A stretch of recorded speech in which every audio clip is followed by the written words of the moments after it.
సమాధానం. దేవుడెవరు? ఈ ప్రకృతిని కలిగించిన వాడు దేవుడు. ఇంకా చెప్పాలి అని అనుకుంటే, నిన్ను పుట్టించిన వాడు దేవుడు, నీ తల్లి గర్భమందు నిన్ను రూపించిన వాడు దేవుడు. అవునా కదా? ఎవరు దేవుడు? నీ తల్లి గర్భమందు నిన్ను నిర్మించిన వాడు దేవుడు, నిన్ను పోషిస్తున్న వాడు దేవుడు. అర్థమవుతుందండి?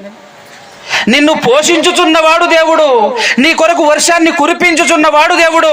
ఒకసారి 146వ కీర్తనలో 6వ వచనం నుంచి చూడండి. ఆయన ఆకాశమును భూమిని సముద్రమును దానిలోని సర్వమును సృజించిన వాడు. ఆయన ఆకాశమును భూమిని సముద్రమును దానిలోని సర్వమును సృజించిన వాడు. అంటే ఆకాశంలో పక్షులున్నాయి, భూమి మీద జంతువులున్నాయి, నీటిలో కూడా జలచరములున్నాయి. వాటన్నింటి